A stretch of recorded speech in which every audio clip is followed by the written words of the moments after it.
Audio Jungle.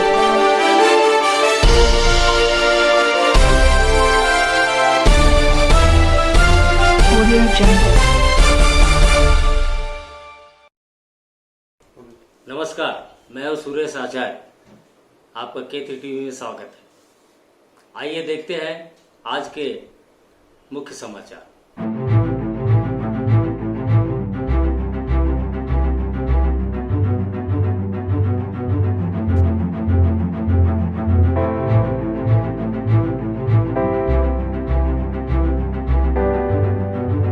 आइए आप जानते हैं कोरोना अपडेट्स खरियार रोड के बारे में।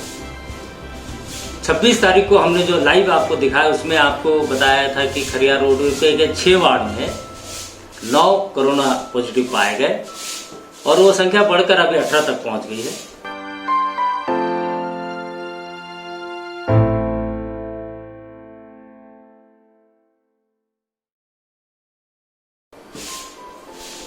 तो ये बढ़ती जो संक्रमण है उसके प्रति हमें ध्यान देना पड़ेगा और हम आपको 2 चीज बताना चाहते हैं यहाँ पर। जो सरकार की तरफ निर्देश है कि आपको मास्क पहनना जरूरी है और साथ ही साथ आपका हाथ सैनिटाइज होना चाहिए। हम आपको ये बताना चाहते हैं कि जो आप मास्क पहनते हैं, अगर लगातार आप मास्क पहनेंगे तो आपके जो ऑक्सीजन शरीर के अंदर ऑक्सीजन लेवल कम होता है और आपका पल्स रेट जो है वो भी कम होते जाता है।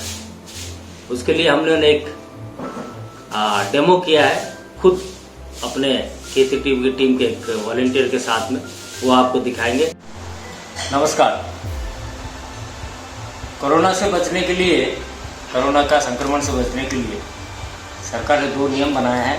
एक तो हर आदमी को मास्क पहनना पड़ेगा, दूसरा सोशल डिस्टेंसिंग करना पड़ेगा, जिससे कि कोरोना के वायरस जो है वो आपके शरीर के अंदर प्रवेश न कर सके। और खासकर आपको जैसे बताया जा रहा है कि कोरोना का जो वायरस है, कोरोना जो है वो आपके मुंह और नाक से आपके अंदर प्रवेश कर सकता है, इसलिए मुंह और नाक ढकते हैं मास्क पहनने से। लेकिन कुछ स्वास्थ्य विशेषज्ञों का यह कहना है कि लगातार अगर हम मास्क पहनेंगे तो मास्क पहनने के बाद में हमारे खासकर ऑक्सीजन लेवल और पल्स रेट में जो है उसमें फ़र्क आता है।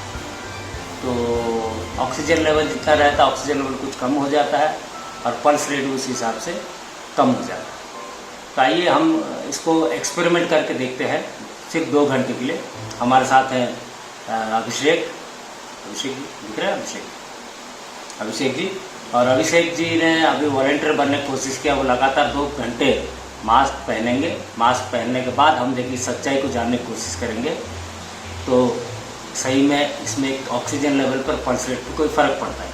तो उसको जानेंगे कैसे? उसको जानने के लिए ये हमारे पास पल्स ऑक्सीमीटर है। ऑक्सीमीटर बोलते हैं, ऑक्सीजन का मीटर है। ये ऑक्सीजन मीटर में हम इसको देखते हैं।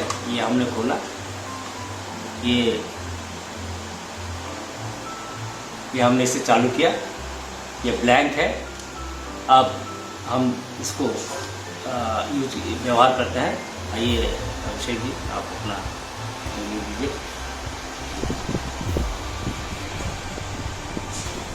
एक मिनट, अभी हम ऑक्सीमीटर चालू कर दिया है। अब ये रीडिंग लेना शुरू कर चुका है। अब ये रीडिंग में अब इनके बॉडी में जो पता जा रहा है, ऑक्सीमीटर जो बता रहा है वो आपका ऑक्सीजन लेवल इनका 98 है और पल्स रेट जो 67। थोड़ा रुक जाए, देखते हैं। हाँ, अभी आप देखते हैं कितना रुक रहा है। रुकने के बाद हमें पता चलेगा।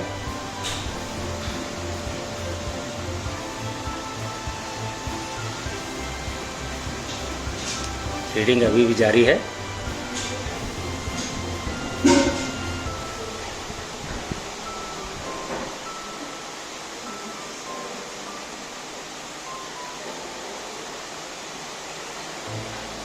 अभी ये दिखा रहा है 98 स्टेबल हो गया। 98 आपका जो है ऑक्सीजन लेवल 98 है इनके बॉडी में और पल्स रेट जो है वो 64 है।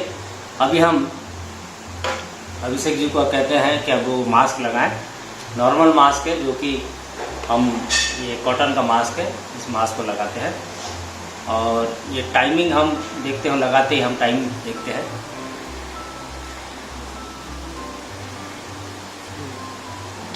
देखिए टाइम जो है अभी 1 बजकर देख लीजिए 1 बजकर 22 मिनट है। 1 बजकर 22 मिनट का टाइम है। हम ठीक 2 घंटे बाद, यानी कि हम 2 घंटे बाद मतलब 3 बजकर 22 मिनट में, और उसके बाद हम देखेंगे कि मास्क का क्या प्रभाव पड़ा है हमारे शरीर पे। 2 घंटा बीत चुका है। हम 1 बजकर 22 मिनट पर हमने अभिषेक जी को मास्क लगाया था। अब समय जो हो चुका है अभी 3 बजकर 25 मिनट, यानी कि हम लोग 2 घंटे से ज़्यादा का समय हो चुका है। अब हम अभिषेक जी का ऑक्सीमीटर टेस्ट करेंगे। उसके पहले पूछ लेते हैं कि अभिषेक जी अभी बताइए हमको कि आपको ये तो 2 घंटे आपने मास्क पहना, उस दौरान आपको क्या फीलिंग्स हुआ, कैसा लगा आपको? नॉर्मल लग रहा था, बट अभी थोड़ी देर पहले से एकदम थोड़ा सांस फूलने टाइप लग रहा है, हल्का हल्का, और खांसी टाइप का लग रहा है। खांसी होने टाइप का, गला में थोड़ा कफ कर रहा है। अच्छा, स्टेप का। और कुछ फीलिंग है जैसे कि आप थोड़ा याद कीजिए, मास्क जब नहीं पहने थे और मास्क पहनने के बाद किस तरह की कुछ फीलिंग आया? इतना तो गौर करने लायक फ़र्क नहीं है, बट कुछ फ़र्क तो लग रहा है। अच्छा, आपको वैसे कि आपको सांस लेने में थोड़ा मेहनत ज़्यादा करना पड़ा। हाँ। अब हम आपका मास्क उतारेंगे, ठीक है? मास्क उतारने के बाद हम आपको ऑक्सीमीटर टेस्ट करेंगे, तो उतार दीजिए मास्क।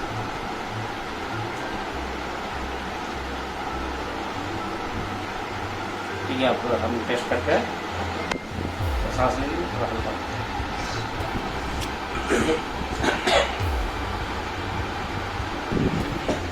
चालू करते हैं।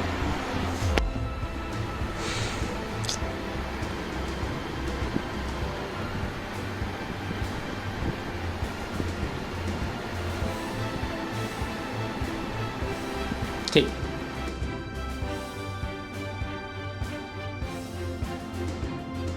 लेकिन और एक चीज़ आप जान लीजिए, ये जो हम सैनिटाइजर यूज करते हैं और कहा जाता है कि अल्कोहल के सैनिटाइजर यूज करना चाहिए। अब हम नॉर्मली हम बाज़ार से जो खरीद के लाते हैं वो सैनिटाइजर लिखा रहता है। ये देखिए, ये है मेरे पास है लाइफबॉय का इम्यूनिटी बूस्टिंग हैंड सैनिटाइजर, और इसमें सब लिखा हुआ, लेकिन नीचे में एक चीज़ लिखा हुआ, मैं पढ़ लेता हूँ, आपको जूम करके बताऊंगा। उसमें लिखा हुआ है कि किल्स 99.99 जर्म्स। अब ये जर्म्स की बात पर आप ध्यान दीजिए। 3 प्रकार के चीज आप सुनते होंगे, एक जर्म्स, एक वायरस और एक बैक्टीरिया। इन तीनों से हमारे शरीर में प्रभावित होता है, शरीर खराब होती है। अब कोरोना एक वायरस है। कोरोना वायरस से बचने के लिए, कोरोना वायरस को खत्म करने के लिए, क्या ये जो जर्म किलर है वो क्या सही में आप पर काम करेगा? आप इस पर गौर कीजिए, एक्सपेरिमेंट खुद करिए, चर्चा करिए कि ये मास्क जो हम पहनते हैं और ये सैनिटाइजर हम जो यूज कर रहे हैं, उस सैनिटाइजर का जो रहस्य है हम अगले एपिसोड में खोलेंगे। तब तक नमस्कार, जय हिंद। थोड़ी बहुत खबर आप भी जानते होंगे कि धीरे धीरे लॉकडाउन खुलते जा रहा है, लेकिन खासकर स्कूल और कॉलेजेस के बारे में अभी कोई सुखद समाचार हमारे पास नहीं है। उड़ीसा ने अभी ये तय किया है कि दुर्गा पूजा के बाद ये तय होगा कि स्कूल कॉलेजेस खुलेंगे कि नहीं खुलेंगे, खुलेंगे तो कब खुलेंगे। और दूसरी एक समाचार राष्ट्रीय अंतर्राष्ट्रीय स्तर पर उभर के सामने आ रही है कि एक खेल है, आप सब सुने होंगे, कुछ लोग खेलते भी होंगे, इसको PUBG PUBG कहते हैं। वो PUBG को भारत सरकार ने उसे बैन कर दिया है। और उसके बाद अभी और एक समाचार हमें मिला कि कुछ चर्चाएं चल रही है, PUBG गेम बैन करेंगे कि नहीं करेंगे, तो उस पर अभी चर्चा जारी है। हमें आशा है कि युवा जो हैं उनके पक्ष में शायद ये फैसला जाएगा और PUBG खेल फिर से शुरू होगा। लेकिन उन माँ बाप के लिए एक टेंशन का विषय हो जाएगा। नुआपाड़ा जिले के पहले कोरोना योद्धा की इस दरमियान मौत हो गई। उनका राष्ट्रीय सम्मान के साथ भुवनेश्वर में अंतिम संस्कार कर दिया गया। 44 वर्षीय शंकर कैवर्तो खरियार पुलिस स्टेशन में होमगार्ड की नौकरी करते थे। कोरोना पॉजिटिव पाए जाने पर उनका इलाज नुआपाड़ा कोविड हॉस्पिटल में चल रहा था। तबीयत ज़्यादा बिगड़ने की हालत में उन्हें किम्स हॉस्पिटल भुवनेश्वर भेज दिया गया, जहां इलाज के दौरान उनकी मृत्यु हो गई। होमगार्ड शंकर कैवर्तो लंबे समय से किडनी रोग के ग्रस्त थे।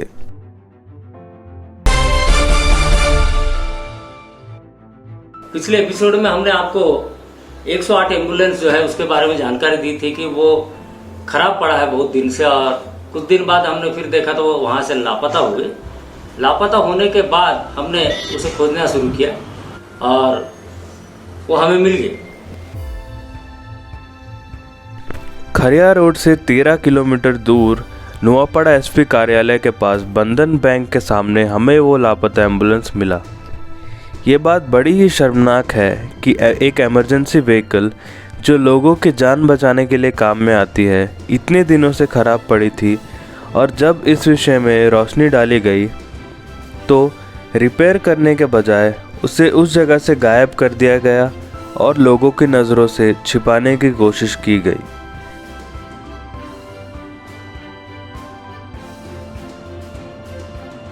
ये जो आपने जो पूरा वाकया देखा अभी, कैसा नहीं लगता कि आप ये सरकार की जो स्वास्थ्य व्यवस्था उसकी परत खोल रहे? पिछले 20-22 सालों से, उससे ज़्यादा वर्षों से हमने देखा है कि खरियार रोड नगर में 2 मूलभूत समस्या अभी तक बरकरार है। एक तो पीने का पानी और पानी की निकासी। और ये जो समस्या जो आती है ये बरसात के समय तो होती है ये, और ठीक बरसात के पहले जब गर्मी होती है पीने के पानी की व्यवस्था नहीं रहती ठीक से, और जब बरसात आती है तो आपको मालूम है कि नली का पानी घर के अंदर, घर का पानी जो सड़कों पर आ जाती है।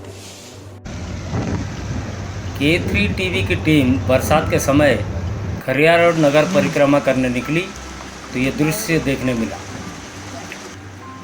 नाली का पानी घर में घुसते हुए रोड के ऊपर से बह रही थी, जिससे नाली और रोड एक समतल में आ चुके थे। रोड और नाली की अलग अलग पहचान करना मुश्किल हो रहा था।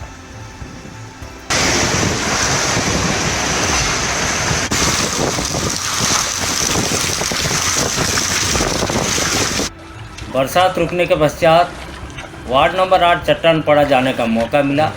हमने जो दृश्य देखा उसे हूबहू हमने आकर एनएससी पदाधिकारी को बताया।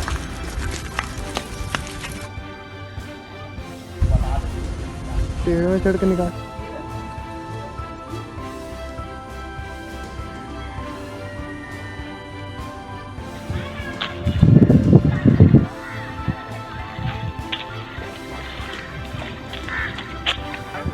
वही तो एनएससी वाला तो कोई सुने ही नहीं करे। अब क्या बोलूं, कितना बार मैं पौड़ गए रहे हूँ, नहीं सुने। हाँ हाँ बोलते, कोई सुने ही नहीं करे हमारे ला। बाबा बोल बोल के थक गए। हमारे घर तो ऐसे भी जाओ ना, देखो कीचड़ पूरा हो गए अंदर है।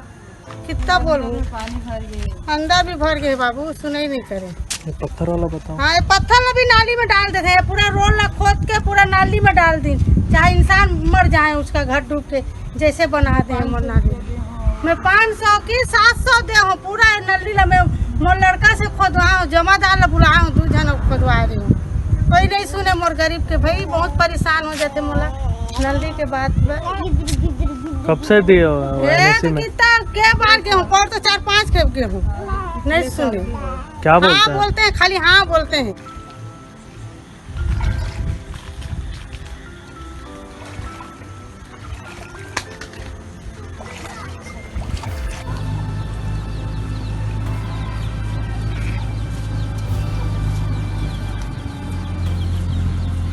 बरसात में तो हमेशा ऐसे होता है, पानी भर जाता है और नाली उली का कोई साधन नहीं है, पानी भी जा नहीं पाता। पूरा अभी तो थोड़ा कम है, इतना भर जाता है पानी। घर भी गिर गया है 1-8 दफे से। अच्छा। और बहुत परेशानी होता है, बच्चे लोग आना जाना कर नहीं पाते पानी के कारण। और नाली तो हमारा सुविधा की नहीं है, नाली बना बना कर आधा छोड़ दिए हैं। इधर पानी नहीं जा रहा है ना इधर पानी नहीं जा रहा है, पूरा जाम होकर पूरा हमारे घर के अंदर। हमारा मट्टी का घर है और कभी भी गिर सकता है, इस टाइप का है। और देखो सामने वाला घर तो गिरने का हालत हो गया है, एक तो फिर अंदर में है वो घर भी पानी भर गया है तो गिर गया है।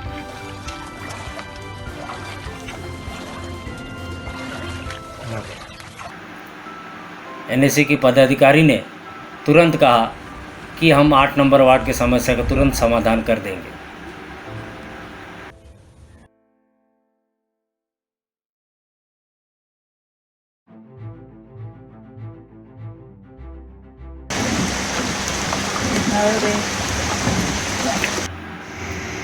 दो दिन बाद K3 टीवी 8 नंबर वार्ड चट्टान पाड़ा पहुंचा जायजा लेने के लिए कि काम कितने दूर आगे जा चुका है। टापू सा दिख रहा घर का पानी धीरे धीरे धरती सूख रही थी।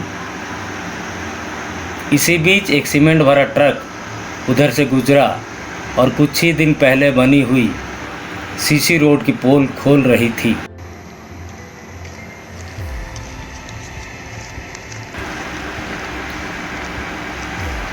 ये सब दृश्य स्थानीय प्रशासन की लोगों की मूलभूत समस्याओं के प्रति संवेदनहीनता का स्पष्ट परिचय दे रही थी। हमने बहुत सोचा ऐसा क्या है ये मूलभूत समस्या जो अब तक क्यों समाधान नहीं हो रही। तब हमें पता चला कि नगर पालिका के चुनाव जो होते हैं अक्सर ठंड के महीने में होते हैं। उसका मतलब यह है ठंड के महीने में न बरसात होती है न पानी की किल्लत होती है। अब आप समझदार हैं।